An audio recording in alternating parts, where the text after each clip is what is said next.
has a request. Thank you, Mr. Speaker, and thank you to all our colleagues here. This is a grief that particularly falls on the Iranian-Canadian community, but it is a shared grief. We grieve as one country. We grieve as my colleagues, other Federal Party leaders in this place have already said, that this cut right to our hearts.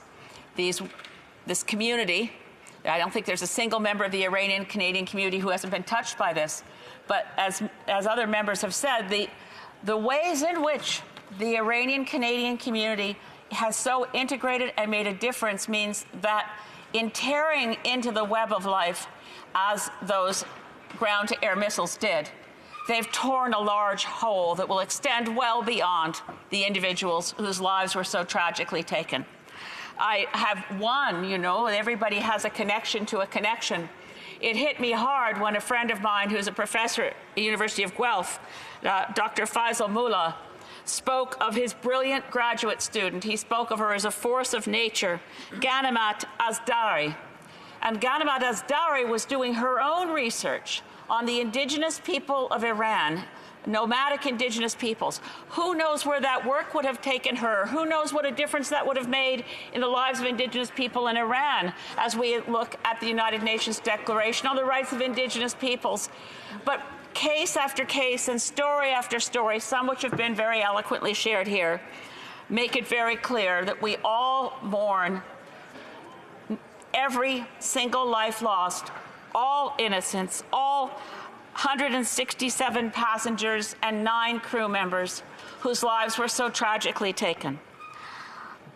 I want to add a few words of thanks to the cabinet of this country, to the Minister of Defense, the Minister of International Affairs for making briefings available very early, full briefings available to members of Parliament and opposition parties.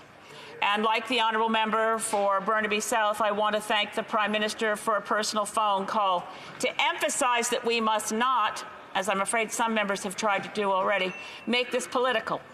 We have to approach this in a nonpartisan way, and all of us make sure our focus is on justice for the families that were affected, but more than that, to stand in solidarity and show our deepest sense of condolence, of sympathy, of love, and to extend to them all the supports we possibly can.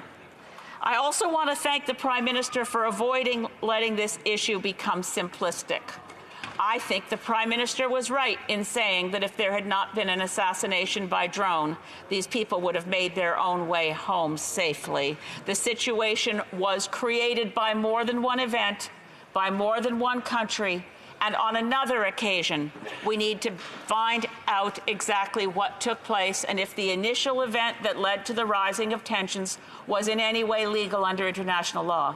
But this is not that time. This is a time to say, as clearly as we possibly can, à tous les membres des familles, tous les proches, toutes les familles qui sont touchées par cette tragédie énorme, nous sommes avec vous. We are with you. We will not allow you to stand alone as the time of grieving continues. And as we say as my attempt, I appreciate that one honourable member has gone before me, to say in Farsi, deepest condolences. Tasliat Midam.